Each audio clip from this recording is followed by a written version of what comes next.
Welcome, one and all, to the very first debut episode of the Coast AFL Podcast with me, Blaze, and my friend Nick. I am also known as Connor, he's also known as Cyrix, so don't be confused if we occasionally call each other by our other names, it happens. But this podcast is made by fans, for fans, and we're just going to talk about, the games, the teams, and just having a good laugh. So please come along and join us on this adventure. Welcome. How we doing? Good. Yeah, not too bad, not too bad. Just sweating out the good old WA coastal weather. Oh yeah, it's been an interesting couple of weather weeks down here in Melbourne. Mm-hmm.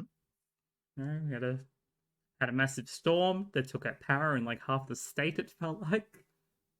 Yeah, And there yeah, was nah, it's a bushfire at the same time. We're really going through it. yeah, yeah, Um, nah, as I said, we just 30% humidity. Just made all the WA cry. That's about it, really, though. I mean, if it goes any higher than that, you're just gonna all fall over, right? Yeah, something like that. So a little bit of an introduction to ourselves. I'm Blaze, or Connor, as I mentioned before. I'm 25. I'm a Richmond supporter. So, be prepared for probably a lot of bias. We'll see how that goes. Um, It's all about balance on here. That's why you've got a co-host. pretty I'll much. uh, I'll call you out on it. Gotta try and have someone from interstate to not encourage Exactly. the It's coast to Victoria coast. bias. We got interstate people, not just for Victorian journalists in a booth. Oh, it sounds like every AFL journalist ever. Yeah, I mean, I don't know how we're gonna survive not drooling over interstate private school draft picks, but we'll see how it go. Just because WA's taking them all at the moment. It's all right. Harley It's, Reid just already wants to get out. I'm sure we'll talk about that later. You want to introduce yourself? Yeah. Yep. As Blaze said, I am Sarek, also known as Nick. Yep. Turning 30, 29. You're so old. And yeah, I know. And I am a Port supporter, and pretty much been following the AFL since 2012 heavily. So a lot of what I grew up watching, I was a lot lighter in the 2000s. And when I went to uni, had a friend who was really into football. Took it a lot more seriously than I should. Followed Supercoach. Did well in tipping. Now here we are. And now Blaze thinks I'm smart at football, which is not true. I mean, but I'll talk like I do. The tipping says otherwise. I don't know. I feel like the more I know, the worse I am at tipping. It's always a bit. I felt like last year it was just. If I only spent 2 minutes on my tips, I did well. So. Well, you did better than everyone else last year. So, can you back it up this year? Who knows? Who knows? It's like my work competition. I was leading for the first couple of rounds, and then I just fell to like 12th. Yeah, well, it makes sense because I did absolute crap in the first couple of rounds, and I thought, oh, it's going to be another dismal season, and then just average like 6 from there on in. It's pretty good. My history with the AFL. I was born and raised as a Tiger. Both my parents are Tigers. I could not avoid it in the slightest. I would have been crucified if I was not a Richmond supporter from the get-go. I didn't really get heavily into the AFL itself until mid 2010s, roughly when Richmond, started making it into finals again and then subsequently bombing out. We can blame North for one of those and them cheating the system, which is why at the end of season bye exists.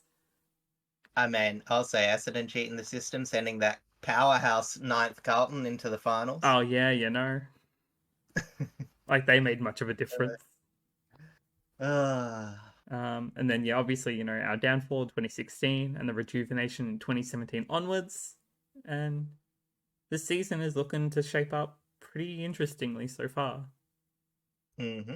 Do we want to Oh, I was gonna say, like, I'll actually give a bit more of my history Go as for well. it. Like, because this might be new information. I don't know if I've ever told you this, but yeah. So growing up with my family, because I'm in WA, Yes, you are.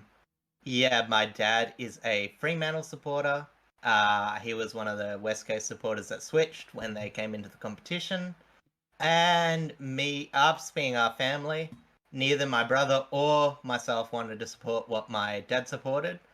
So my brother chose Essendon, and as you can What a obviously great choice tell, that I actually, was. yeah, I know. Well, at the time it was pre 2000, Oh, yeah. so he technically got one premiership, and yeah, as you can tell, I actually picked Richmond, because tigers were my favorite animal, Yes, and clearly you did. then yeah, and then 3 years later, one of my friends, one of my few friends from school, um, yeah, I just found out he was a sport supporter. He was a member. I really didn't know anyone. I barely knew who Matthew Richardson was. I was just like watching bits of the football at the time. So I am actually a turncoat. I switched just probably about 2003. So, You would have but just 2000, been the sort of yeah, so area where Port started 2004. winning their premierships. Or their Well, singular their premiership. premiership, Yeah. yeah.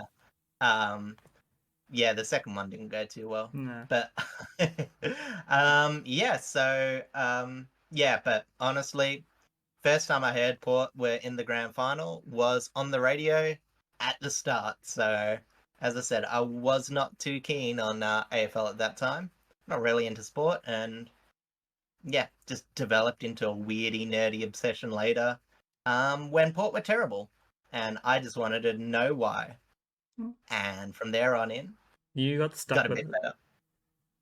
Yeah, Oh, you I'm made pretty some happy. pretty good finals. You had some pretty good final series. Just I've haven't made the Yeah, big as I dance, said, my longest stretch was obviously the Hinkley era.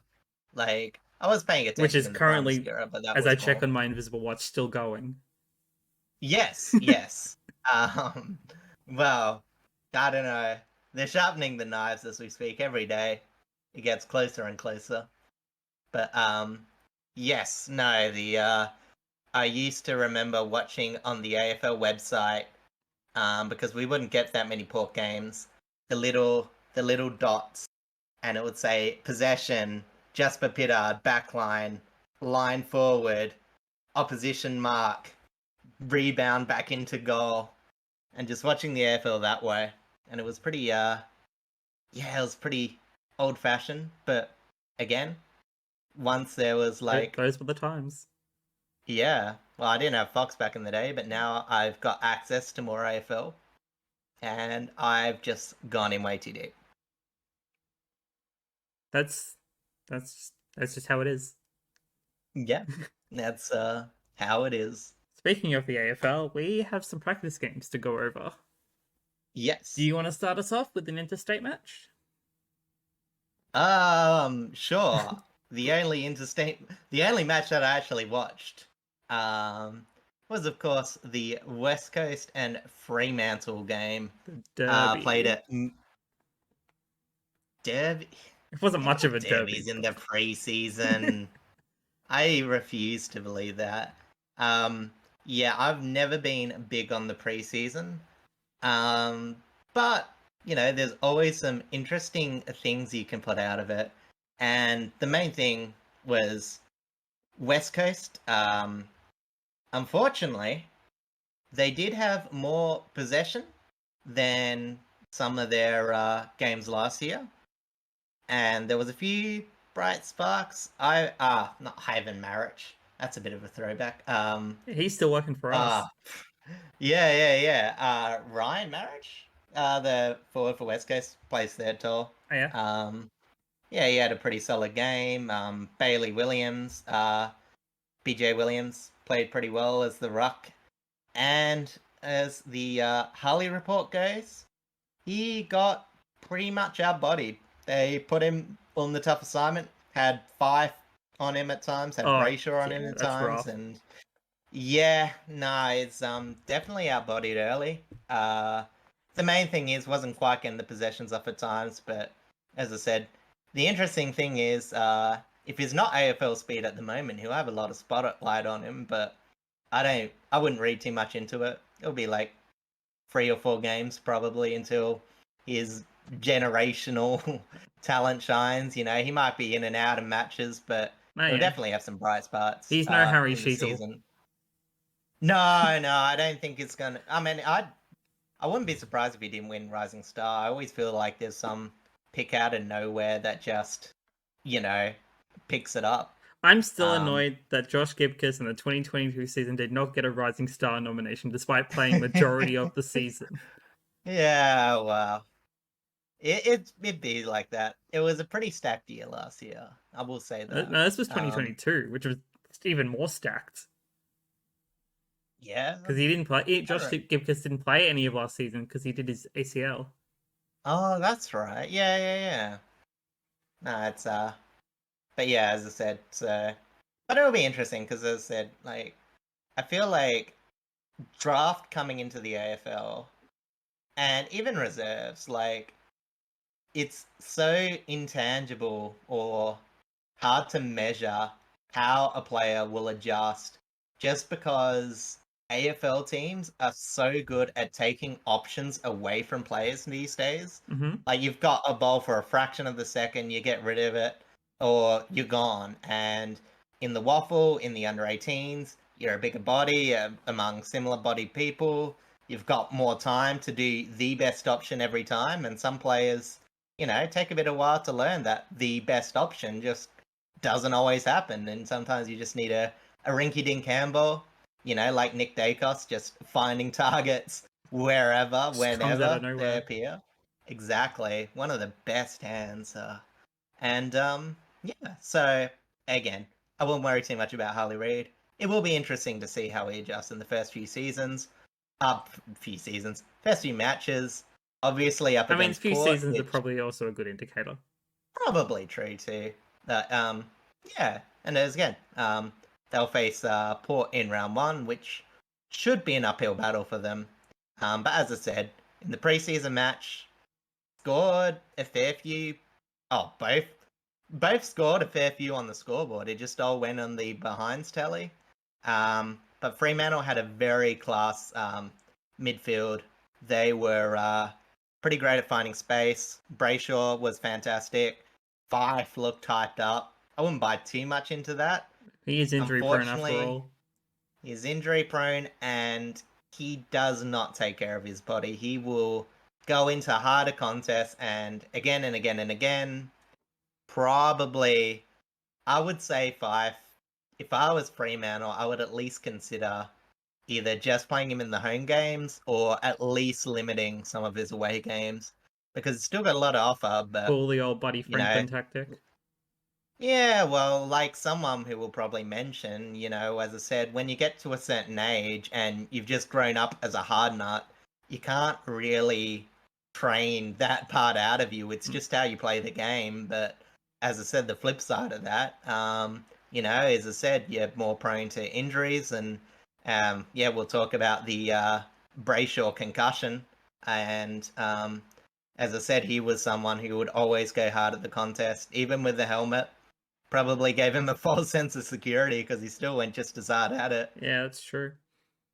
And yeah, no, as I said, yeah, not really much else to talk about. A few fringe players for Fremantle that might see a few more this year. Driscoll, if his form improves, he might see a bit more. At least be in the rotation for the wing, Yeah. either as a sub or in it. Switkowski was playing more of a pure forward role to fill in Lockie Schultz We'll touch on him in a bit too. young Tom Emmett. He looks pretty solid, contributing to the forward line. So hopefully, Freo have a lot of big outs this year. They might make it up with a few young players. They've got some depth, not a whole lot, but yeah, they've got a core of a team. You think they'll be like middle of the pack team again this year?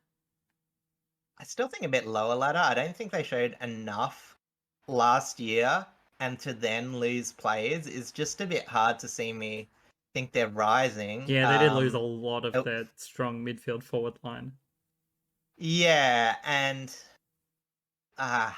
it really depends. Like I could see them being a good defensive team. Like they've got age and experience in the back line. Forward line probably relies a bit on Walters. Yeah. Jai Amos should be one of the most exciting players in the competition. He's got smarts. What he was able to do in such a, small, well, unsupported forward line was absolutely fantastic. I would put him up there with Oscar Allen as the most exciting things, forward prospects Oscar in Allen is WA. brilliant. West Coast really need to Oh, keep him. absolutely. Yeah, 100%. And it was such a shame the lack of entries because honestly, the way he was scoring, he would have been like probably Coleman level Um, last year. But if it yeah, as I wasn't for said, the West fact that he Coast was just stuck in the worst team. yeah, and it's not just the West team. It was the difference in disposals. I had a lot of look at the stats, and West Coast were literally the you're looking at the team averages, and you got to remember that the teams that were close to the average were a lot worse than you thought because West Coast was just dragging it down. Yeah, So, that makes sense. they were like nearly 700 meters behind their opponents on average each game. So, yeah, it was a pretty dismal year. Got a few injuries, unfortunately. Gibney, what's his name? Matty Flynn, which would be probably the biggest one I was at going to this touch on that point. a bit later on. It was, yeah, as I said, BJ Williams, fantastic fighter, not got the big enough body at the moment. I don't think is put on enough to really compete on the tap, but he'll try his hardest. And yeah, and a few other ones like Brockman, Liam Ryan. Yeah, it's just might be the same old for West Coast, but hopefully they can at least be A little bit not more as competitive. terrible. Yeah. Exactly. They won't escape the bottom four. If they can improve their percentage to like at least 70, 80, they'll be tracking. Fair enough. I think that's all pretty accurate. Yeah. We can only hope that, they go up from here. Like they can't really get any worse. Yeah, exactly. And yeah, as I said, they have some prospects. Yeah, but who knows? As I said, just get excited about Reed. He might not be the best player at the start, but yeah, and also look for a bit more distribution from their older players now that a few of them have had a preseason behind them. Hopefully, take a bit more weight off some of the younger, promising players that are just a bit rough. Yeah. Thinking of like Hoff, Gibney when he gets back in, the Edward brothers, Noah Long in the forward line. Just any of those players that can get a bit more support and have them grow will add value to their team. Excellent. We did touch on Lockie Schultz, and I did mention, the dangerous little youngster in Harry Sheasel. So I figure I might touch on the North Collingwood game whilst I'm at it. So it was 102 to 68 scoreline, which, it is a practice match, so it doesn't matter too much. And Collingwood did have some pretty notable outs. But for the fact that North, decided to show up and show up really well is a promising sign under Clocker. Yeah. You got Nick Larkey, for an example, who, whilst their backline was a little undermanned, he kicked 5 solid goals, and he looks to be in pretty good form from last season. Oh, absolutely. And yeah, they've got a few players that definitely could contribute, but Davies yeah, as I said, Eniac, it's always hard to gauge. Yeah, Luke Jai, Davies Eniac. Jai Simpkin, George Yep, Wardlaw looks really exactly. good. Mm-hmm. So I think having a really good coach in Clarko to bring up such a young team will easily give them a lot of confidence going into this season and further seasons, depending on how they track. Yeah. Do you think there will be a rise this year? I'd like to see them get out of bottom four, honestly. Mm-hmm. I don't expect them to go too high, being that they're still a young and experienced team, or inexperienced team. They're still, Mm-hmm. they haven't really had a proper full season under Clarko just yet. Yeah. So hopefully at least bottom middle of the pack, but out Yeah. of top four would be really nice. Oh, out of Yeah, bottom for four, sorry, sure. would be really nice. Yeah, like I personally wouldn't take too much out of the preseason game. Like the effort's good, but when you've got such a young team that, especially with a high amount of turnover, that need to prove their structure, sometimes you can get these younger teams doing so well in the preseason matches when they're up against opponents that they know the structure. They're just like getting in the reps, getting the practice behind them. Yep. They'll have a few younger players, obviously, that will be trying to find a spot. But yeah, as I said, I wouldn't expect them to beat Collingwood. Hopefully, it's a sign that the young North Melbourne players will compete this year, like they did occasionally last year before a pretty wretched back half of the season. Yeah, I remember their last couple of games, and apart from the final game where Nick Larkey kicked like a bag, it wasn't looking Yeah. very well.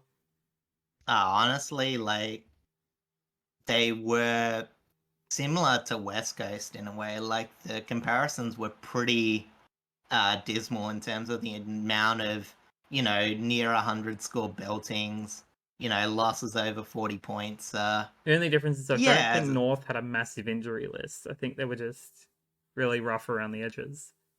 yeah, and that's the thing. And yeah, as I said, they've got that a lot of player movement, which could be good. They've lost a lot of iffy players, like um, Phoenix Spicer, Kane Turner, Lockie Young.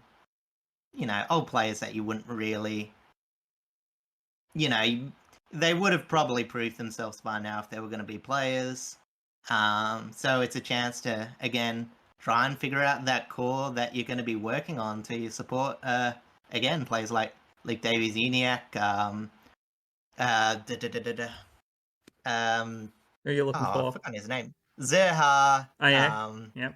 and the other forward, what's his name?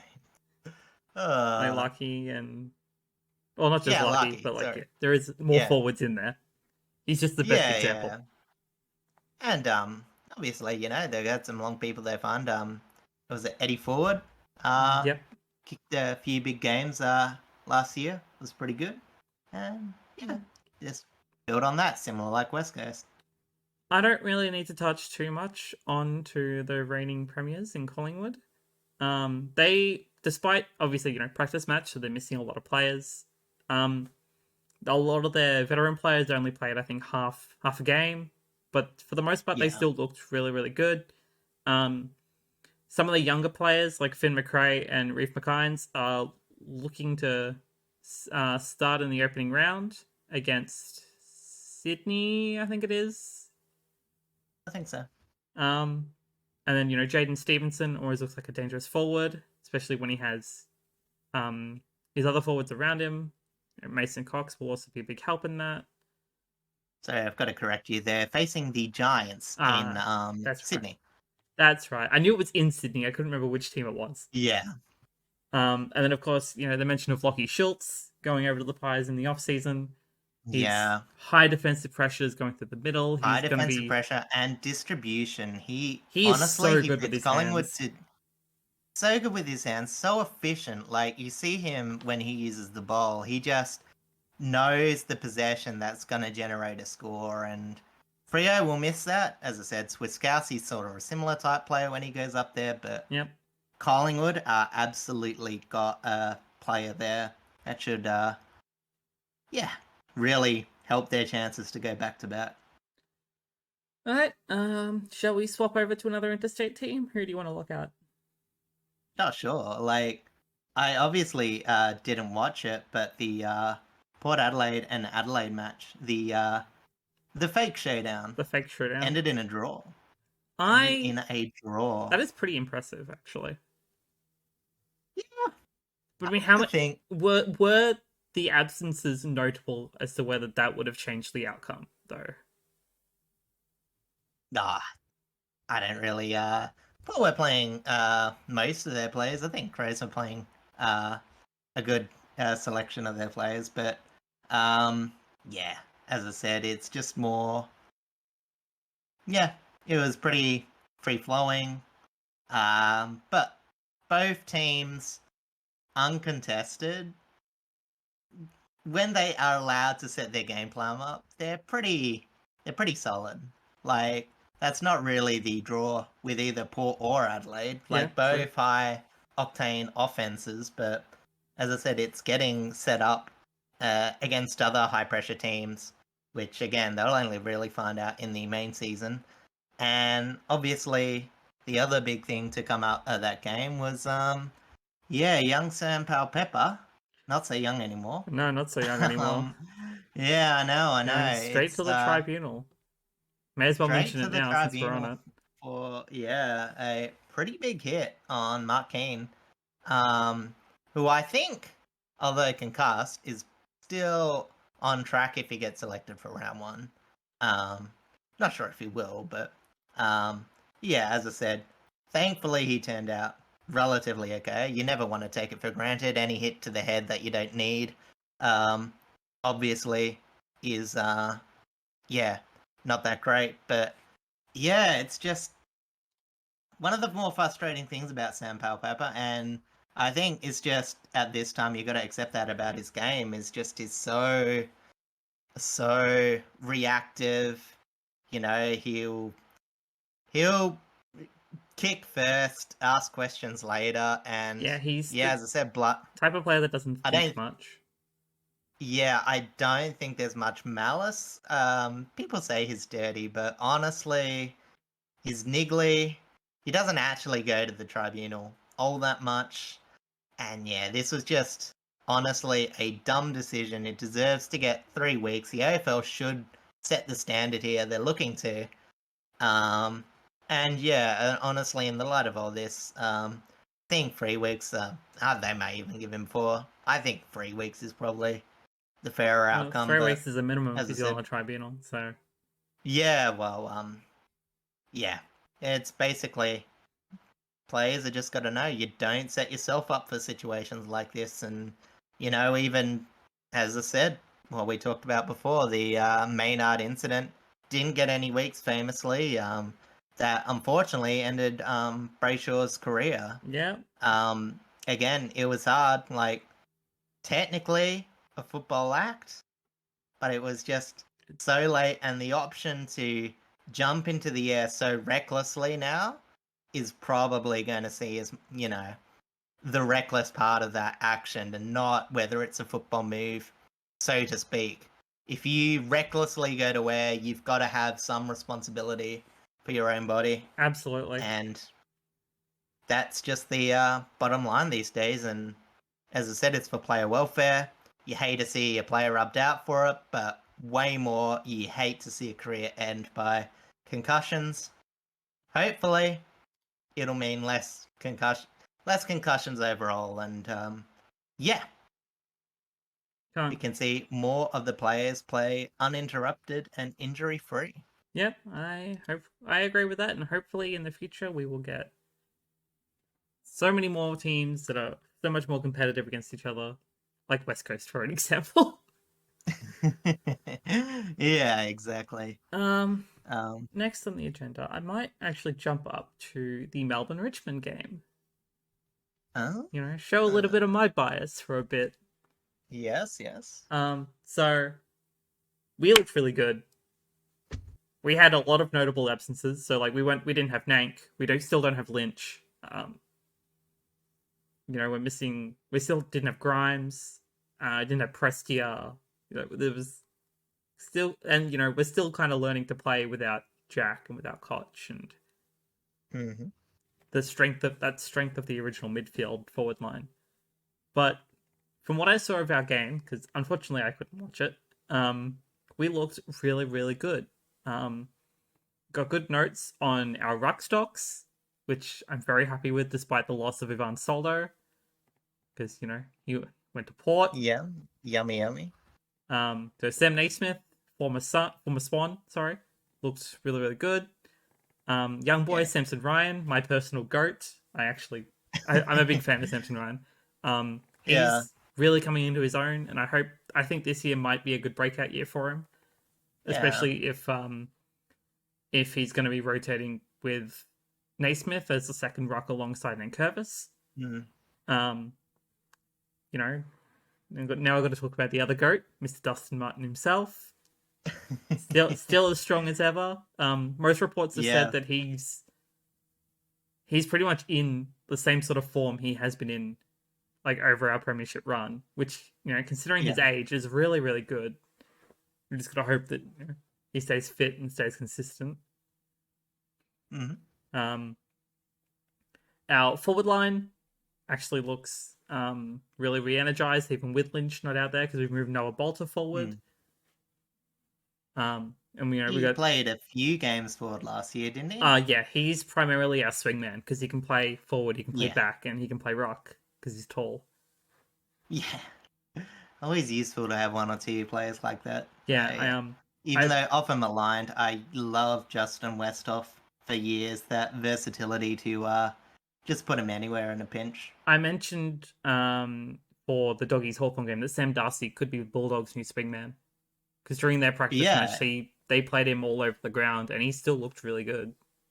Yeah, and that'll be good for them because honestly, the way Tim English plays, they're not going to be a very big hit out focus team. Like, English is fantastic, but he's a lot more about the possessions, what he does around the ground, and he just plays a lot of time in the ruck. He spends one of the most times on ground last year playing in the ruck. So, the more versatility you get out of Darcy, who is really just looking at the breaks, otherwise he's just playing in the forward line, or if he can play as a defender, will provide a lot of structure, which the Doggies probably could need. Yep. They agree. They're going to be a very interesting team because, like most years, they show so many games where they look like they're going to be world beaters. They've got that forward line, which always promises to be great, and then they just crap the bed for like 2 or 3 games. Sometimes miss the finals, sometimes drop out of top 4, and just always not quite. Ever since that glorious run in 2016 or 15, I can't remember. 16 was when they won their premiership. Yeah, they just never been quite consistent, and as I said, they've got enough quality to where they will be, but we'll talk definitely about that see this year. a little bit They'll more. probably have one of the biggest swings. Of most teams, predicting wise. Right, I want to talk about our game plan really quick because I think what Adam Uze is bringing to us is surprisingly a lot similar to what Dimmer had for us, which is the manic forward pressure, the playoff of turnovers and tackling and bringing ball to ground if you can't mark it. That's a lot of what we saw over the weekend, and I'm pretty happy with that. I'll touch on Melbourne for a bit. Looked a little rough around the edges as the game went on, but their star players like Max Gawn, Petrarca, Jack Viney, all still looked really good, looked really fit. Mm-hmm. Their new father-son prospect, Kynan Brown, looks really good in the forward 50, kicked a couple of goals, really fast. Can't complain too much about him. I think it'll be really good for Melbourne. But I have an issue with their backline. Do you think that it's too slow because of their aging players?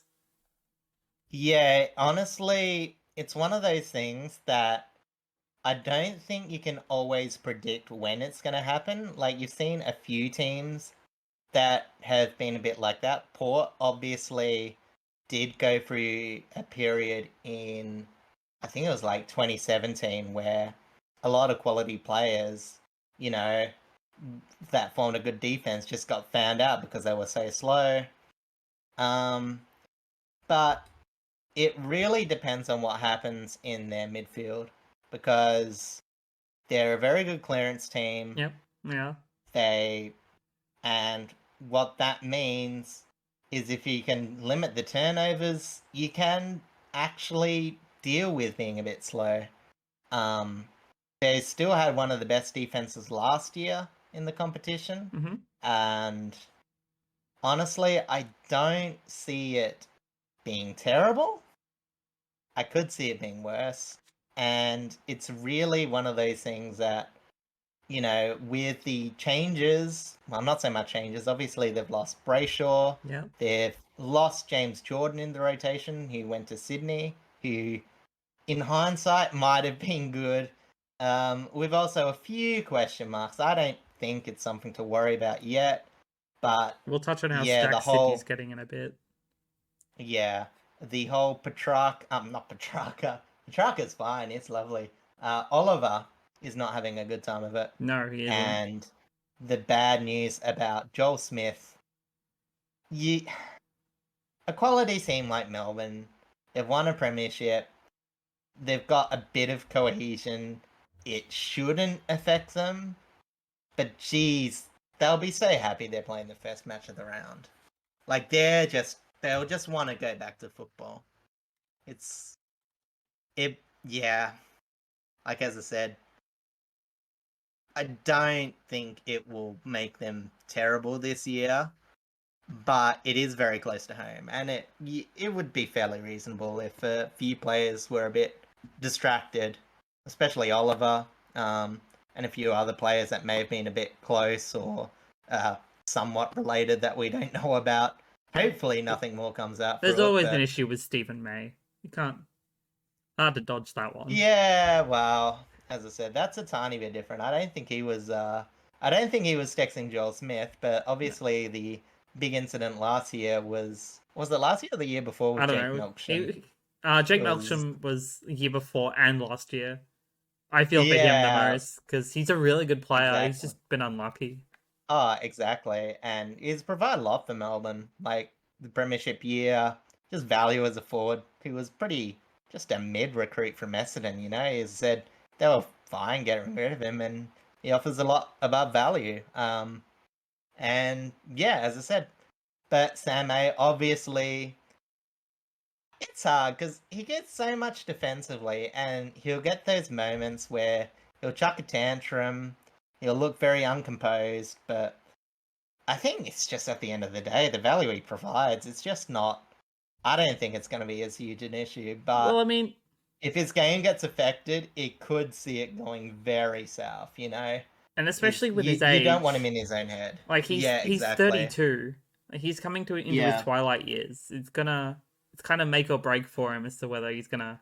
Yeah, but we see it a lot with the older players now. Like, training's gotten so good. There will just be, Oh yeah, and you look especially at like May, who I think's probably fairly disciplined. He keeps his body in check. like you look at Pendlebury for an example. Like he's still going. Yeah.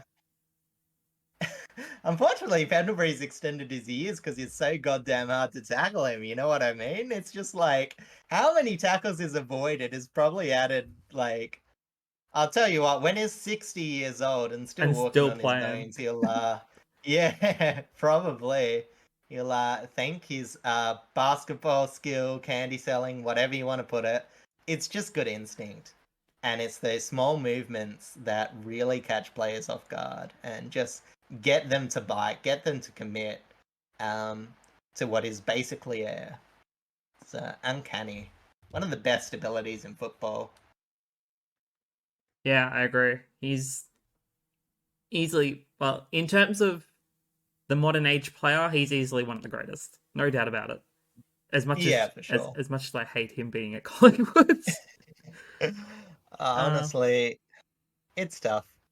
Because he was with the really scummy Rat Pack Collingwood teams of like early 2010s, Yeah. and you know, as I said, you want to hate him from that, and then Collingwood, you really only hate them just because they get so many players in free agencies. That's my main. I I just mean, hate them. obviously, there's nothing you can do I about don't it. hate the players themselves. I just hate that it's Collingwood. It's kind of Yeah. just how it is.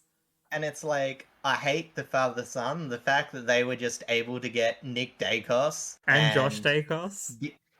Well, Josh Dacos was at least. They would have had a pick around Josh Dacos Yeah, they probably would when have he gotten him got anyway. selected. But Nick Dacos, just a near finalist, grand finalist team, getting such a high quality player.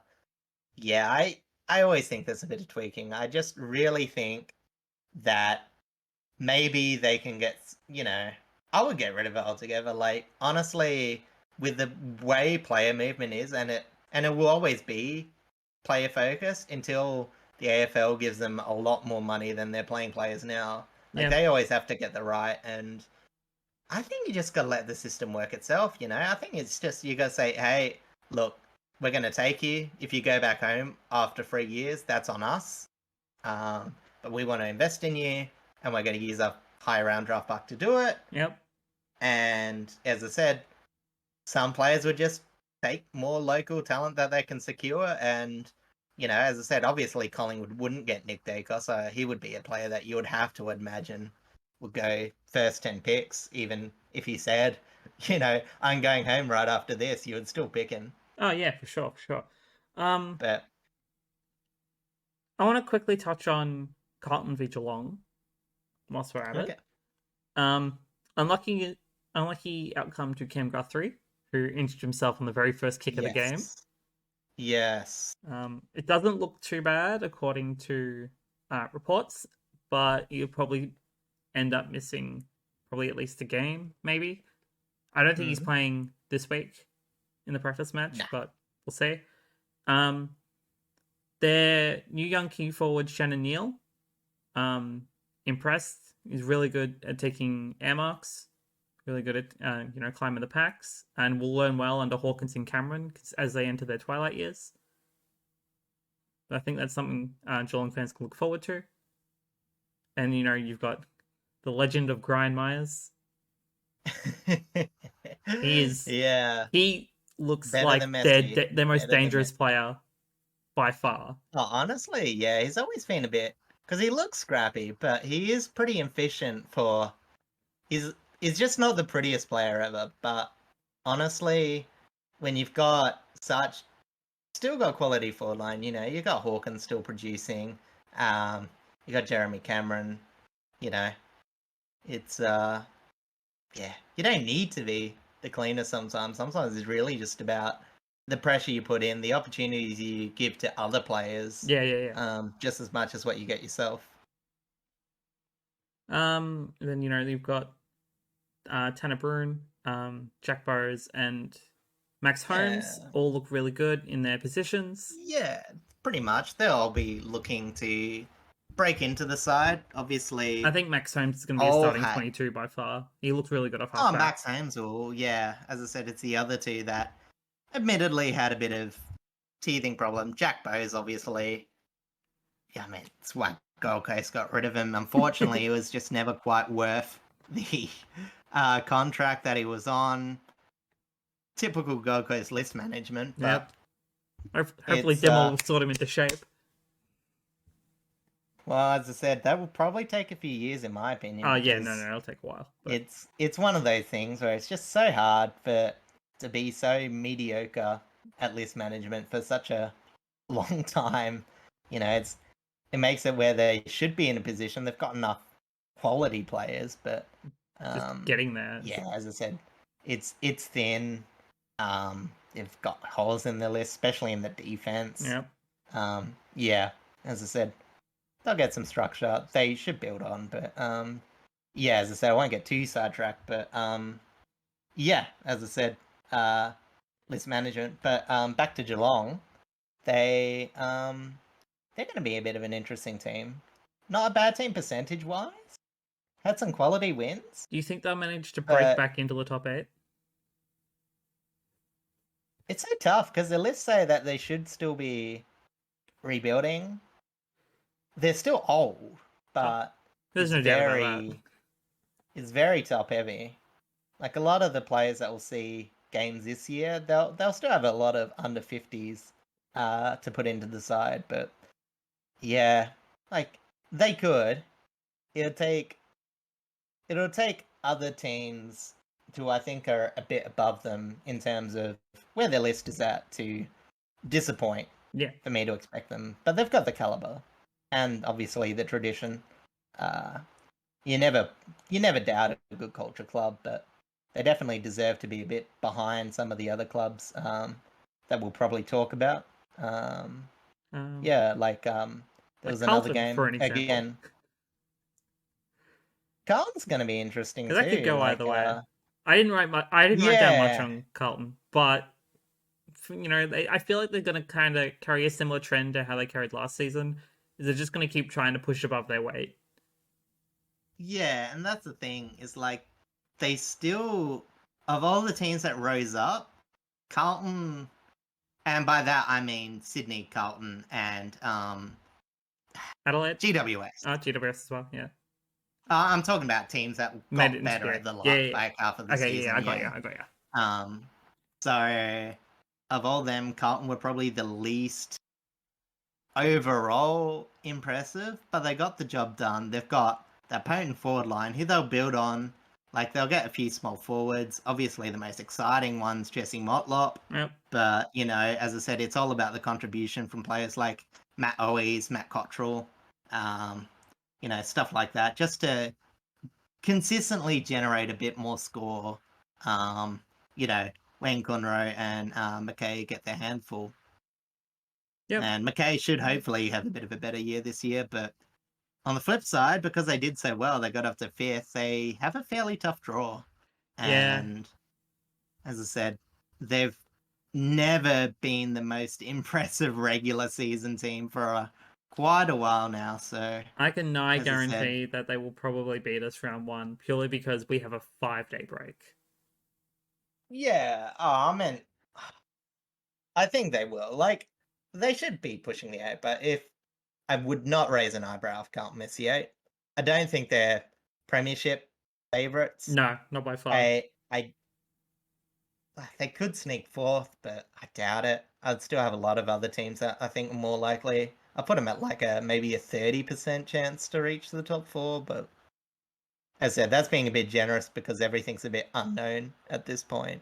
But yeah, they'll be looking for another elimination final by the end of the year, hopefully at home. Having them at the MCG would be very nice. Yeah, and but they still got a lot of players, especially their backline. They always looking to contribute solid performances. One of the biggest swings from what was it? Thingo to Voss. Forget. Bolton was before the other one, wasn't it? It was Bolton and Brendan Bolton, David Teague, Michael Teague. Voss. Yeah. David Teague works for us. The biggest. Yeah. Unfortunately, his team's solid players, obviously Wiedering, Sam Walsh. Oh. No, I meant in the back line. Oh, in the back line. Yeah, no, I'm kind of blanking as well. Yeah. But we get the point. Like they have a decent backline. It just needs to be more in sync with each other. Before they would just have lapses where they would just give up so many goals in a row. It would absolutely break them. Obviously, the famous one 2 years ago where they gave up, so many goals to Collingwood to lose and miss out on finals. Yeah. So as I said, consistency for Carlton will be all right. I back them in. I'll put them in the 8, probably. We'll do a power ranking next week. We'll see. You'll probably say, "What the hell? You put them 10th." I will. I don't know. What are you talking about? I've got a 50-50 on where they're at the moment. Yeah. Do you want to go to Sydney or do you want to go to Queensland next? I think it's a good way because I think, and again, I'm not going to say anything about the match. I didn't watch it. But these two teams, Sydney and GWS, have got to be the most exciting prospects. I think it's just a good time for New South Wales football. Yeah, honestly, that's entirely why opening round is kind of happening. Is to capitalize on that. Yeah. And when you got a team like GWS, who obviously took a bit of time with the new coach, there were Former a few Richmond coach positional Adam changes. Kingsley. Yes. Adam Kingsley. Got to put it in there. As I said, that it was a bit sketchy. It was, obviously you say Sam Taylor, but there are definitely some teething issues, I think. Obviously they were a bit weird with Harry Himmelberg. Yep. Lockie Flynn wasn't really working for them.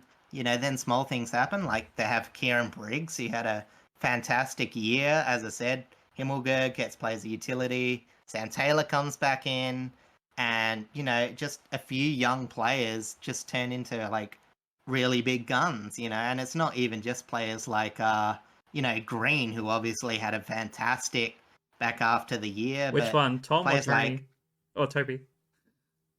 both. Just whenever you say good things about, it's just Green/E, really. They are both insane Yeah, players at the game. obviously different, but Toby Green, one of the biggest match-winning small forwards. Like how you can play such a volatile position, and he didn't even go in the midfield that much. No, He didn't need to. a They got lot of such a good last season, rotation. and even in the game over the weekend, he was primarily forward. Yeah, and as I said, obviously Jake Riccardi, Brett Daniels, and the emergence of Connor Idan and Jack Buckley in the back line. Big fan of Mr. They Connor were Idan. No specific reason why. Connor Idan.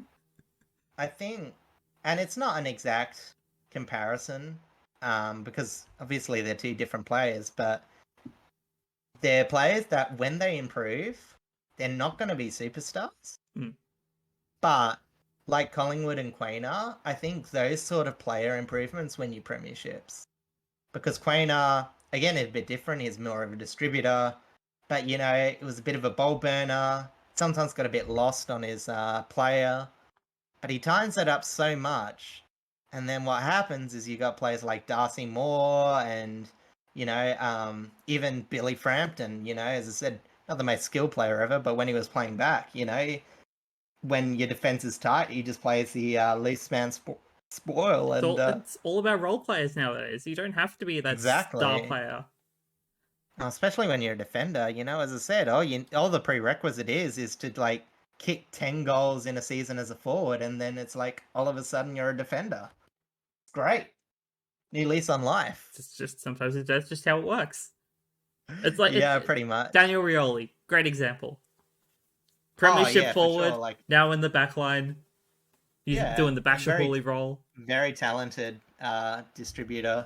Probably a bit, I don't know about underrated, but very. I think nowadays he's rated now that he's been in the back line a bit longer. Yeah, for sure.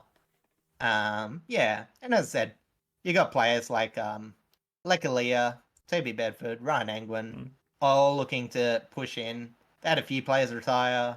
But yeah, as I said, just with the amount of talent they have, the slightly soft schedule that they face for finishing 7th, they're a real smoky for the top 4. I have both the Sydney teams near together in my imaginary predicted power line, but I'd probably definitely put them in top 8. Just go. Oh, I'd put both of them to top 8, but then you look at Sydney, who, probably it's a trade-off. They had a bit less of an impressive 2022. Got a few more question marks. Obviously, Buddy Franklin retiring, it's a very hard. He still played 15 games last year. He still provided a lot of goals. Surprisingly impressive. Still provide a lot of targets. Oh, for sure. They treated him pretty well. And yeah, as I said, it's all forwards. They've got to get a good season out of it's about to say McAndrews. Logan McDonald. That's right. That's it. They got to get out of that. Heaney is a player that they really need. He contributed last year. He wasn't great. He definitely wasn't near his talent, but he's definitely one of those players that it's just like you feel like he may be a bit of a victim of the John Longmire system, such a heavy mid rotation. Mm. You know, is absolutely great for versatility. Player like Heaney probably could have used a year or two in just the exact same role, because he's a great marking forward. I don't think he's got the forward craft Just yet. that of an elite. He's got the craft, like he's definitely talent, but Yeah, it's not the shift in it's not rotation match winning. doesn't help him. And I but mean, yeah, when you have players like, you know, Luke Parker around him, when you have, and now you've got Brody Yeah. Grundy up there, you've got Taylor Adams up there, like they've got well, that's the big thing, and very unfortunate. They've lost Parker now. He oh, I think he's injured. shoulder surgery. Yeah, he's out for a gonna be while. missing But when he comes a back, fairly. Yeah, well, yeah, honestly, yeah, I mentioned he'll miss at least probably the first month, maybe yeah, 2. but honestly, Grundy being just back in is absolutely huge, because for such a good midfield, they just could not win the center clearance with the rotation of Laddams, the player that you've got now. Naismith played a few games, and what was it? It was another Mac. Maybe that was McAndrews. Might have been McAndrews. No, is it McAndrews on the Suns? Or did he move to Sydney? I can't remember.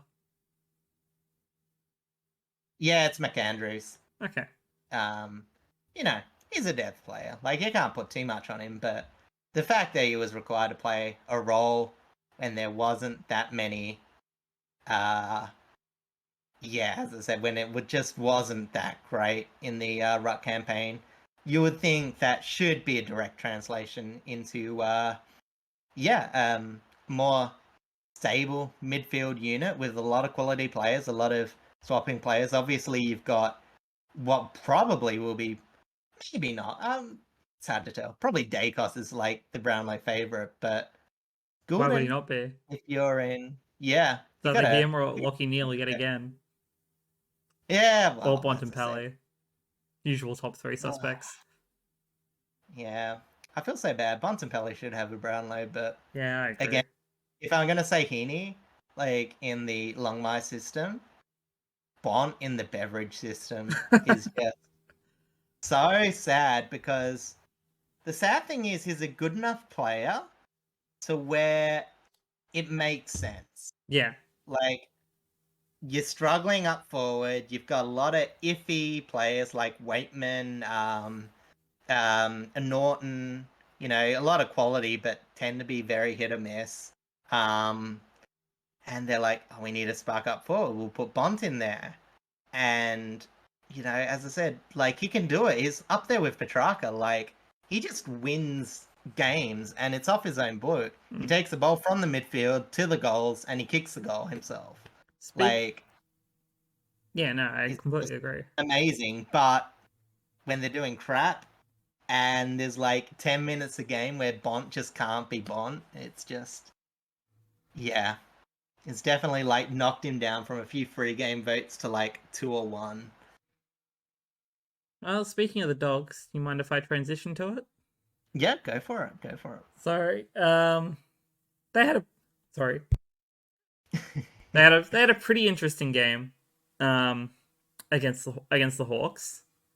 Hawks ended up not looking too shabby. Their backline is a little bit worse for wear at the moment due to injury, but the Doggies themselves looking not too bad. As I mentioned before, Sam Darcy could be their new swingman, being used all over the ground to pretty good effect from what I saw. Their top 10 draft pick and Riley Sanders looked really good as a high disposal midfielder, cleaning the contest. They got James Harms from Melbourne, and him and Tom Liberatore looked really good in the midfield. So, they've been, you know, Aaron Norton, Lockie McNeil up forward, 2 primary tools. Their backline looks really good with Nick Caulfield, Liam Jones, and Buku Kamas, keeping the Hawks to only 12 goals. Though I think a lot of Hawks goals actually came from their midfield rather than their forward line. Yeah, no, definitely. They've got to be a bit creative this year. Yeah, they pushed Blake Hardwick forward, alongside Ooh. Jack Ginnivan. So that's Yeah. an interesting prospect for Sam Mitchell to fiddle around with. I think Sam Mitchell's just got a lot on his plate at the moment. It's I would say it's looking bad for Hawthorn, but it's just I concerning. was having a chat to a mate at work who's a Hawthorn supporter, and he pretty much said that Mm, from what he saw, he felt like, especially with their injuries kind of growing, they might mm. end up falling a little below their expectations and possibly pushing bottom Yeah, four, which isn't that's what great, I'm. but Yeah, and honestly, it's just so hard because the brand of football that they played last year, it wasn't very exciting. no. Like it was very kick mark. It was very controlling, very possession, but it just didn't have any oomph. And you can take it like they don't really have the pieces to make forward, but it's always like, do you set up the structure for what you think you'll have, Yeah. or do you build a game around what players can do at the time? And that's sort where, a lot of coaches can sometimes go astray. Like we'll see how it goes with Mitchell. You wouldn't write him off yet, but it's definitely got an uphill battle to at least try and, I would say, especially in defense, they've just really got to tighten up there because I don't see offensively they're gonna really pick up all too much. No, I don't know. Well, we shall see. Yeah, as I said, you don't want to be too pessimistic before, and as I said, they had a fairly reasonable preseason outing. They have a lot of youngsters that are nipping at the buds with a few of the injuries, but yeah, as I said, there's just If it's they it's if they can try and push more into more exciting sort of game styles, like whether it's just like a hard attack, high pressure sort of game, or even if it's yeah, like and contest and stoppage, it's still better than just kick marks. yeah, and it might be forced even that because they're not a total defense now. Like as I said, you got Will Day out, um, you got Granger Barras out, and Chunkuth Gieth, I Yeah, think, he's is out as well. also Yeah, looking amiss. Yeah, a few. So they might have to force the ball onto the ground. They might have to force a few handballs, and while it's not great, on the plus side, they can build a bit more of a pressure game, a bit more of a free flowing, still a hard nut, game. I don't think Sam Mitchell will want to be a pure. I don't think Sam Mitchell will want a team exactly how he played. You know what I mean? no, Like yeah. Sam Mitchell was like so fantastic, and it's often said one of the criticisms of being so good is that it makes you a worse coach because you just don't understand how players aren't able to execute And you have such as a you higher can. standard compared to Yeah. what you would And I'm not saying typically that that's expect. it, but it's just always like funny how Hawthorn played last year. I think, sort of how Sam Mitchell would have approached the game. I Back don't think it then. was deliberate. But it's just a quirk. And yeah, just look to see a stylistic change from Hawthorn. They might drop out, but don't be worried as long as they can show signs of, a more aggressive game plan, I think. Yeah, I agree with that. Um, shall we go to Queensland for our final interstate match? Ooh, shall we? I didn't Brisbane even know Gold which Coast. game. The Q Brisbane Gold Clash. Coast. The fake Q clash. No pineapples to gravel in the I don't know preseason. why, but it really bothers me that they literally had the Derby, the Showdown, the Battle for the Bridge, and the Q Clash all on the same week, even though they're all fake. Oh, yeah, I know. It's just preseason. They're close together. Yeah, Like normally that's they the whole like point to, of it. you know, muck around, but yeah. Brisbane toweling up Gold Coast. I didn't watch it again. I don't think anyone's really surprised at the outcome. Yeah, no. But yeah, it's really is if Sydney and GWS are like so close together in terms of skill, it's a bit disheartening to see like the massive gap between Brisbane and Gold Coast, which I think will probably still happen this year. Obviously, Gold Coast, well, I don't think they had the most... Well, they didn't have the biggest off-season in terms of trades. In fact, they probably lost a bit more skill than they brought back in. Yeah, I agree. The big news is obviously is the coaching, and just seeing if they can get a bit of structure, because it's been very, like, even at their best, they have games, you don't even want to say it's like the Western Bulldogs, where they'll put out some good performance, they'll look solid, but then it's just no. It's very, like, they have a lot of contested players, but then you'll just get random games where they just get beaten comprehensively at the bowl. They won't get at it. Like, they won't get enough tackles in for such a, they've got a lot of hard nut players. But yeah, as I said, it's all about consistency with them, and you can see why. They've got fairly thin lists. I think they still had to deal with a few injuries last year. Still, their forward line was promising last year, I'll say. Yeah, I agree. It's not there. And honestly, like, King had a fantastic year coming off injury. But the concern there is the reliance on King, and it was very kick it to King, see what happens. They didn't really win as many one-on-ones as other teams. But obviously they have found Lukosius really helping. Lukosius, brilliant. Yeah, absolutely. But again, and this is sort of the problem with a lot of Gold Coast players, is they're not defensive enough. Like, they've got Lukosius, they've got King in the forward line, and they've got a few other players, but they don't keep it in. Like, the ball would be dangerous if it goes to ground, but they struggle to keep it in. They struggle to mark it. They don't have as many set shots, and as I said, they've got value out of Casbolt, but it's one of those things where it's just not enough to matter, because the structure just isn't there, and cohesively they'll have like 5 or 6 games a year where they score a decent amount, but yeah, a lot of the time it's just relying on a lot of midfield entries, possession out the middle, and again, like, they'll have that. They have Anderson, they have Rao, who they also have. Miller, obviously, he'll be back, and yeah, half backline's fantastic. Still got Brandon Ellis back there, as he should be. They'll get Allen back there, but they've got, as I said, Ballard and Collins. They both do the job, I think. Powell and McPherson will definitely look to be improving their years again, but it's just also weird because they've got players on their list that are just, you question what now they can impact, because it's like, you look at Braden Fiorini, like, he was that initial, he was like a not McPherson, an Anderson. He was a Rao, well, maybe not as big as Rao, but he was going to be that future,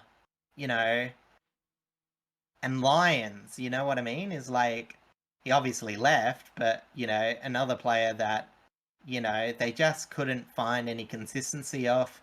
And a lot of the remnants from that team, like, he's looking to buy a plaque now, like, it's probably good, but Colin Sexton, yep, he really should be someone that helped King now. But it's what I'm saying, it's like, they've got all this promise, but it's just mistakes of the past that have really set them back. And I think it'll take Hardwick a year to adjust. I would tip them comfortably out the 8. I don't think they're going to make it this year. Absolutely not. But there can definitely be strong signs for their first one in 2025. And they've really got to work out their system and just fine-tune their players, because they do have the youngsters approaching 50 to 100 to really flesh out the list. Yep. They're just very thin. on talent in depth, sorry. And yeah. I also should say, I'm just going to give a shout out because I wrote about him. Jared Witts, Oh, very underrated. what a ruckman. legend. One, of the era of tap ruckman just going around the ground, taking marks, and, not caring as much. He just finds the throw to so many players. He's the best tap ruckman in terms of hitouts to advantage. He's so durable for how big he is. Despite where Gold Coast currently is, he's probably the best tap ruckman in the game at the moment. He's just that consistent. If it's pure tap, the only argument would be Darcy. Yeah. If true. he played more games. Sean Darcy for Freo, obviously. Yeah, of course. Again, controversial, maybe, contract. According to Kane Corns anyway. But, honestly, the fact that Freo's backed him in, they've got the cap space for it. They don't have players clogging up the list. Freo have been really smart with their money, surprisingly. Contracts. Apart from 5. It's not like the NFL where the contracts get, by the time a 5-year contract gets into the 3rd year, they're, often underpriced. Yeah. It's not like that in the AFL, but a lot of the contracts, they tend to be very front-loaded. They'll be able to manage Darcy, even if he's injured. The fact that they're backing him in, the fact that they keep him at the club, and, at least giving him a chance for, to give the ball to the midfielders. As I said, Freo will look to grow their ruck that way, just like Gold Coast have grown their midfield from one of the best quality ruckmen in terms of pure tap. Yep, I agree with that wholeheartedly. Anything you need to say about Brisbane? I assume not Probably much. the most exciting team next year. You don't expect anything from preseason, but honestly, and again, just going through the stats, going through the metrics, dominate teams purely out the middle. Their defense mediocre. Harris Andrews obviously a great player, but in terms of one-on-one, they don't even need to defend as much. No, they're a strong attacking team. Teams don't get inside 50 against them. So, sometimes they get caught on the hop. As I said, they had periods honestly, the first match of last year was just so amazing. Them just disappearing after halftime, and it was maybe Brisbane's going to be a bit more inconsistent. And then just throughout that, it was just absolutely brilliant. But obviously, in terms of Collingwood in the grand final, obviously very small margin. You don't want to put it exactly, but defense is probably what separated those two teams. Yeah, Brisbane were fantastic, getting 86 points against them. Somewhere in the 80s in the grand final. Yeah. And as I said, they just keep on looking better.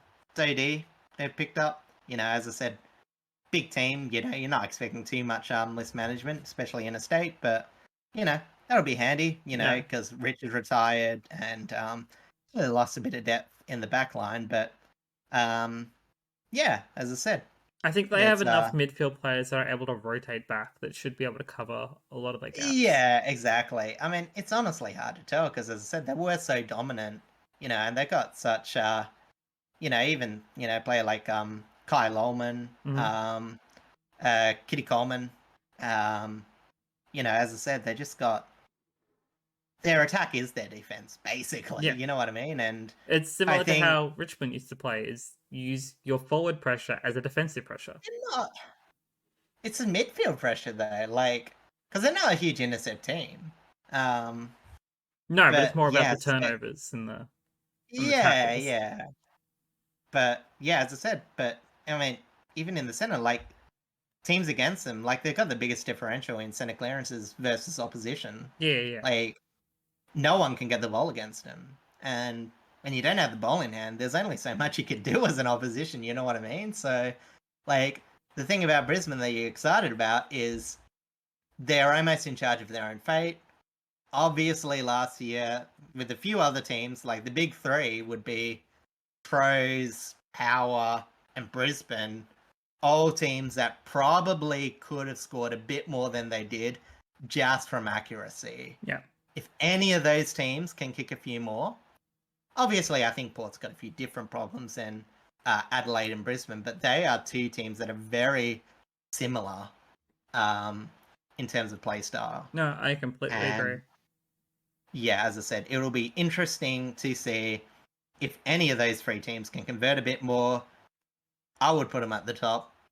I would say, I would almost guarantee you next week I'm going to say number one team on my prediction. I'm going to give it to the Brisbane Lions. It's just, I'm very optimistic about them. Yeah, I think they're easily the favourites, and I don't think that'll change for at least the first half of the season. No, I mean, obviously the biggest knock, and it's funny because it's like they pull up the graphic of Taylor Swift playing more at the G than them, but their record there, they probably happy about that, surely. Like, they didn't win last year at the G, only 3 games, I think. Yes, off the Yeah, top of my head. managed to lose one against Hawthorn, which was surprising. The other one was Collingwood and Melbourne. You shrug your shoulders at that. Yep. And yeah, it's yeah, as I said, you don't want to think it's a thing, but it's one of those small things that may get in players' heads in grand finals. So, as I said, just getting there, being so close to the best, like Collingwood was so good in the regular season. They were so good in the finals. You know, they just narrowly lost to them. You know, they've got the ability to. Exactly. And as I said, Collingwood should be up there, though. It's just, you know, a bit of swings and roundabouts, you know, with some of their player movements and injuries, but especially the biggest one, obviously, being Ryan Lester. Oh, yeah. Not being, have to rely on the most weirdest best game of football in the forward line, Big Billy Frampton. Oh, yeah. Lockdown forward. He's going to be a cult hero at this point. Honestly, like, he should be so more power to him. He got into a grand final. Honestly, he should be so proud. Like, you get the call up, you know, you got to do your job. You got to get the lockdown. And he did it. Like, he performed excellently. Obviously, he kicks a goal. He had a few shots. Like, he kicks a goal. No one really thinks about it. But you know what I mean? It's just the fact that he didn't. The fact that the commentators were going on and on about it. It's just one of the weirder finals performances of all time. But, yeah, as I said, he's never the best forward. I think Collingwood will suffer having him play so much forward, but they're a good enough team. They'll work out how to generate more goals. It's just... They have the players for a longer season. For a longer season, it might equate to one more loss in the year. Alright, the last 2 teams that we need to touch on are St Kilda and Essendon. Oh boy. 2 teams.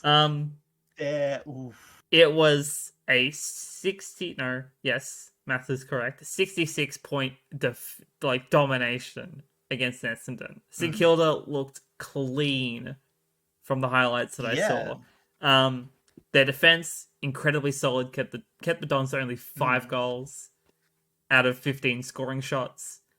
St Kilda's new recruits in Liam Henry and Riley Bonner and Darcy Wilson all looked really, really good through the middle, especially pressures up forward. Essendon used Ben McKay to decent effect. They had him rotate against Max King a lot. Jade Gresham, former St Kilda player, now at Essendon. Yes. Still, he's pretty much playing the same role that he played at St Kilda. He's a mid forward. There's not much to do with that. Still looks as good as he did last year, though. Player. And then he was so good, and then he just... I don't know why. There's a couple of injuries. Yeah. He just never really felt like he was getting play to his biggest advantage. Unfortunately, I mean, St Kilda did have a lot of covers. Yeah, and it's one of those things where it's like, I hope he gets around out of Essendon. It's a very Dodoro thing, though. Like, picking up a flashy mid, not quite using him properly, not quite gelling him into the team. It's a very Essendon thing to do. Blah. And that's, like, the biggest concern I have against Essendon. They're a very mishmash team, often playing above their... Like, for their list, they get a few more wins than they normally should, and their fan base goes a bit rabid because they're like, oh, we got the players, and then you look at their forward line and it's just like, oh, it's Wiedemann. It's not even Brown anymore. Who is it? They've got Draper. Like, No, Draper's oh, they got Draper's. Essendon? Yeah, Draper's Essendon. Yeah, okay. Sorry, I saw the red in my head, but I couldn't remember which red. Yeah. I'm gonna have to look this up. Yeah, they have another promising forward played fairly well last year. Later, I can't remember off the top of my head. Name is. I mean, they've got Carl Langford. Oh yeah, that's true. He'll be another cult hero for them. Because I think he's actually really, really good. He just needs to be a little bit more consistent. Yeah. Do you want to talk about Mr. Xavier Dersma whilst we're at it? I don't really know there's much to say. Like, they need him on the wing. Like, it's a bit of speed. Would have been nice. Would it have been nice to keep him though? Yeah, honestly, I could let him go. Carl Lehmann was worse. Like, losing him... No, I agree. Like, and it's really a shame that, as I said, he was one of those things where I was excited for him at Hawthorn. He got a big cash grab, and you think, they've got a few fours. One you picked up, Kaczynski, and, a few others. What's the one that's like Sam Mitchell, but not... Mitch Lewis? Mitch Lewis, thank you. It's literally Jordan Lewis and Sam Mitchell put into one. Yeah, exactly. And, as I said, they've got players. I'll say Archie Perkins. That's right. I think that's the player you're looking for. Yeah. Yeah, and it's like, you sort of hope they distribute a bit more to him, and, but it didn't obviously happen last year. Yeah, as I said, Hawthorn's a bit weird for Port, casts off St Kilda a bit too. As I said, they picked up Riley Bonner, Dougal Howard. St Kilda did that with us as well. Player. Yeah, as I said. They took Butler, they took Higgins. I think Sydney are a bit more scrap. St Kilda, like, I think it's why they go a bit up and down. Like, they're very reliant on rotating their list to, And they especially seem to be really potent with trades rather than draft picks. Yeah, trades, exactly. Like, you wonder if they've developed enough, especially if you look at someone like Max King, like, that situation's, like, even way worse than Ben King, you know what I mean? Is like, Max has got so much more weight on his shoulders, which I don't think his shoulders actually can take that much weight. Like, he's had that many injuries. Yeah, exactly. So, yeah, it's really, but, as I said, it's really the forward line, because their defense is fantastic. Like, no one could doubt last year that they were smothering, but they just couldn't generate anything. And that's why they got into the finals, but no one rated them to be an actual threat. I would have liked for them to be an actual threat, but you can't stop GWS. Not at the rate that they were going.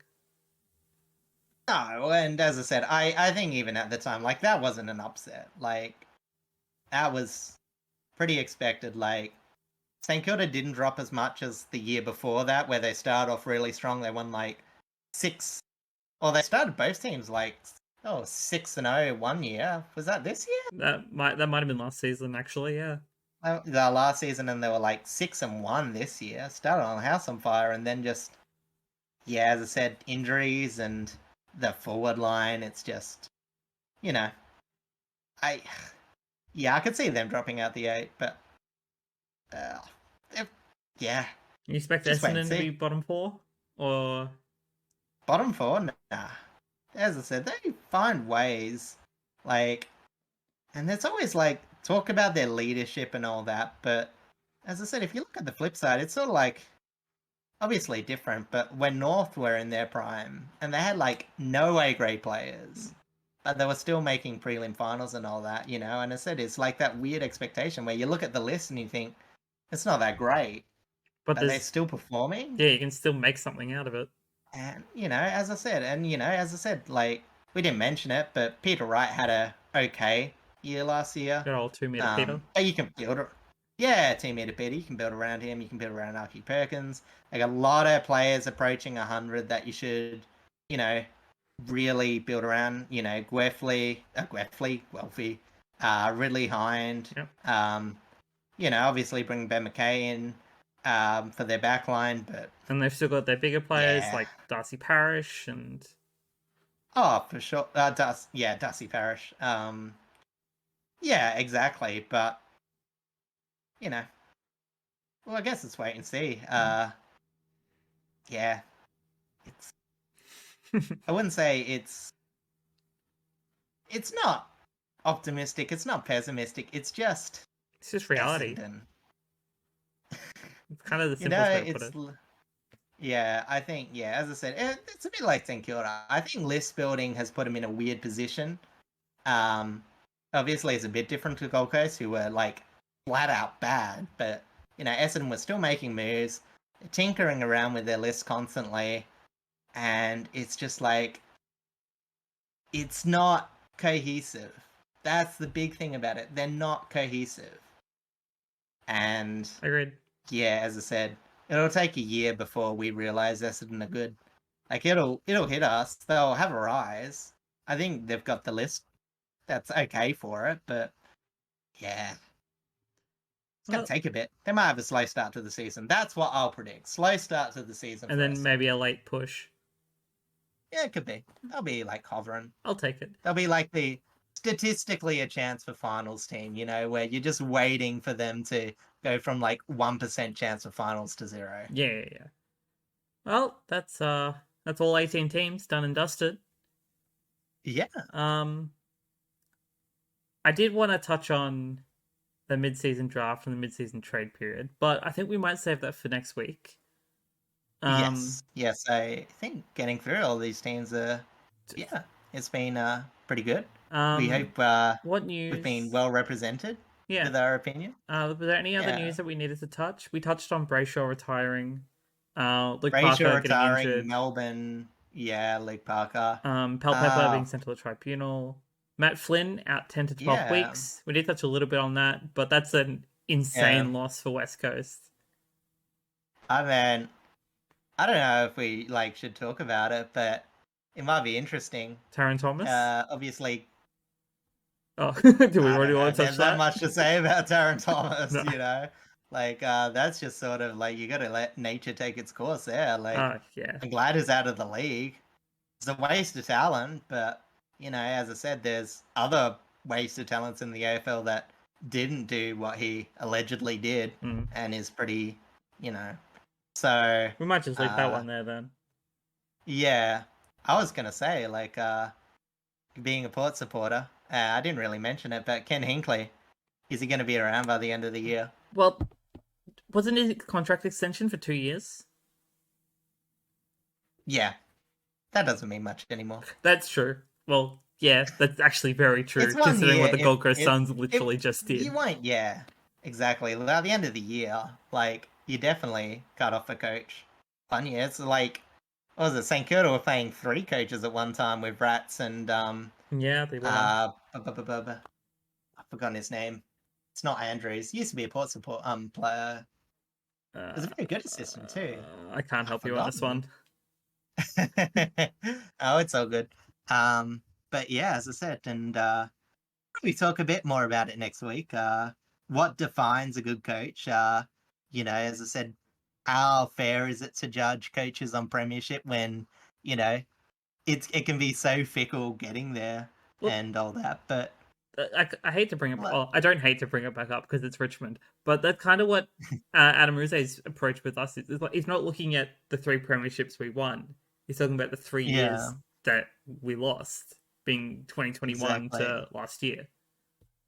Yeah. And I think, you know, as I said, that's when you got to decide as a team to move on. And that's sort of where Port Adelaide's at a comfortable but somewhat concerning flux where you've got a lot of noise outside, obviously Tradray joining the board. Very close, mind you, which is probably a testament to Tradray's intellect, but... He's a very smart man.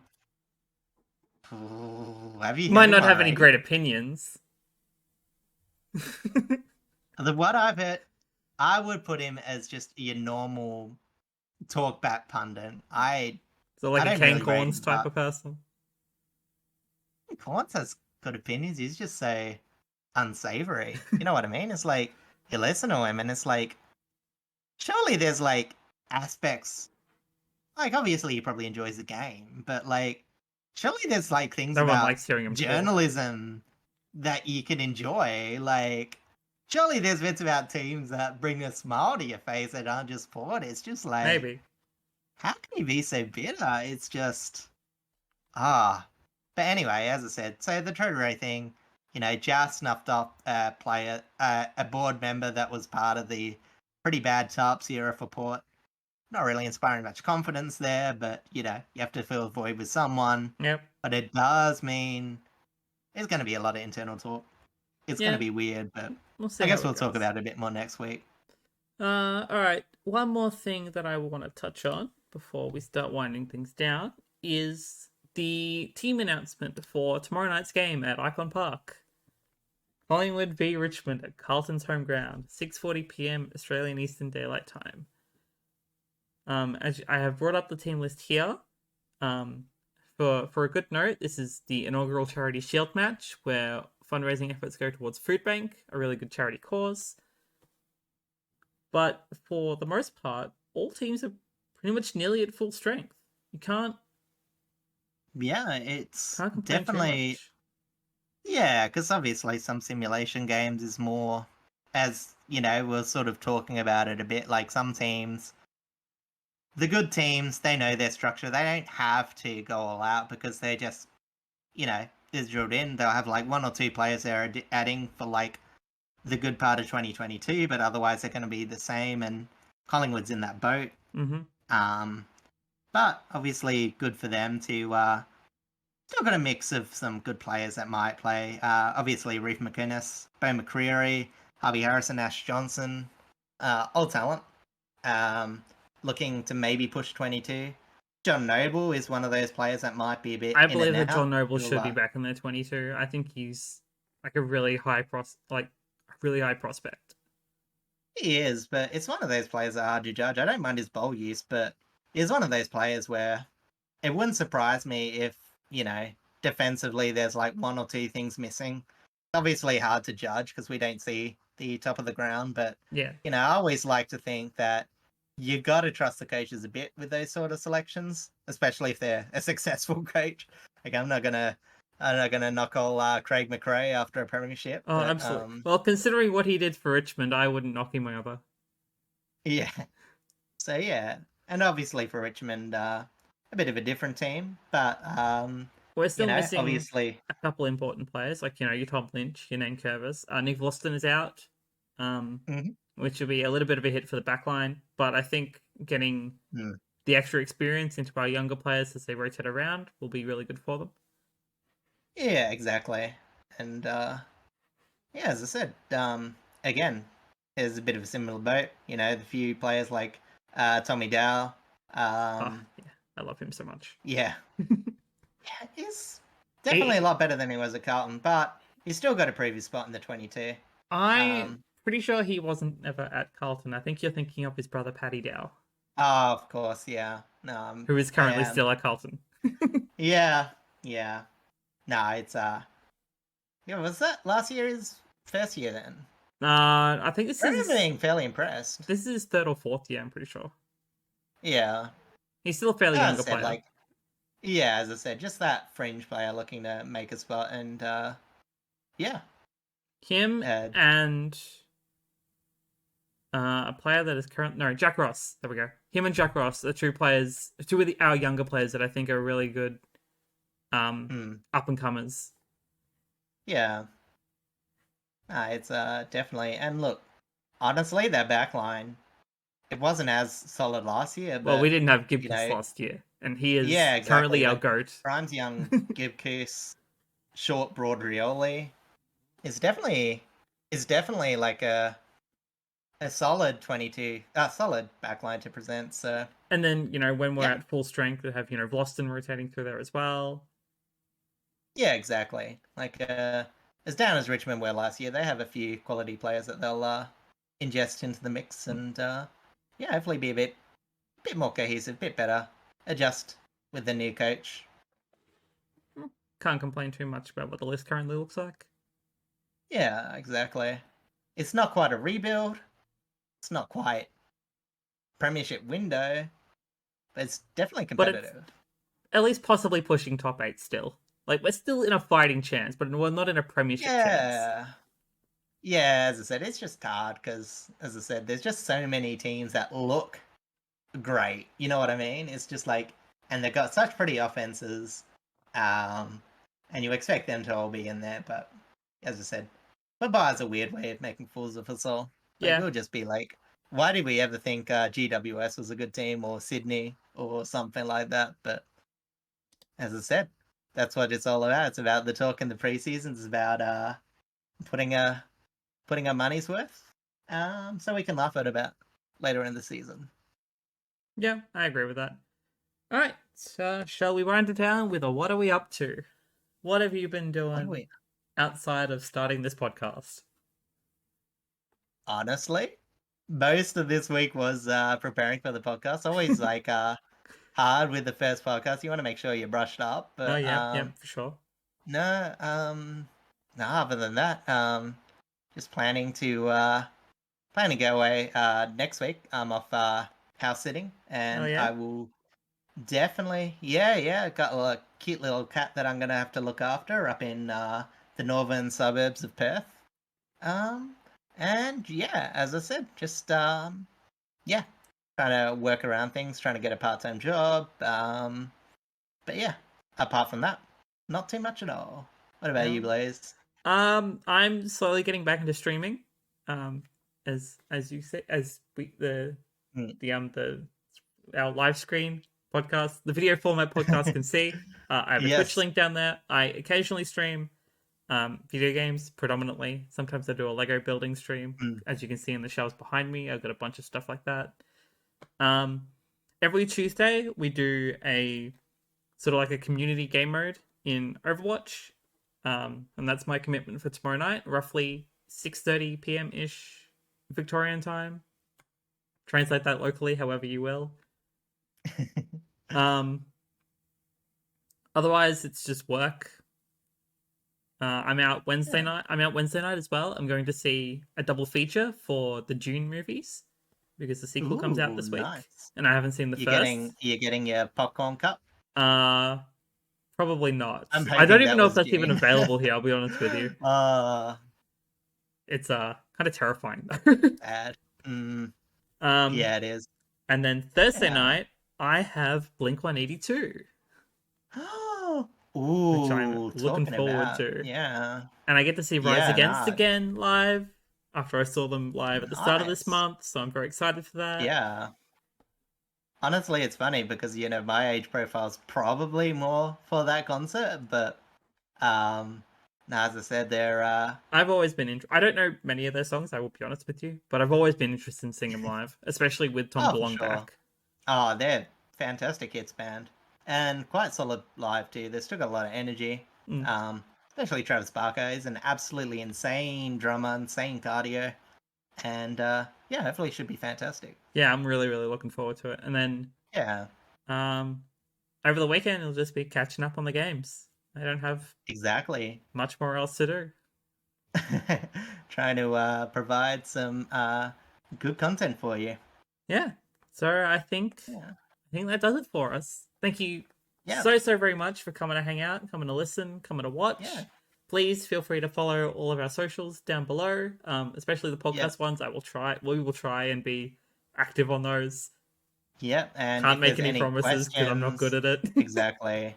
Like, this is all free form. We'll have a look at it. Like, we'll definitely look before each podcast, see if there's any questions.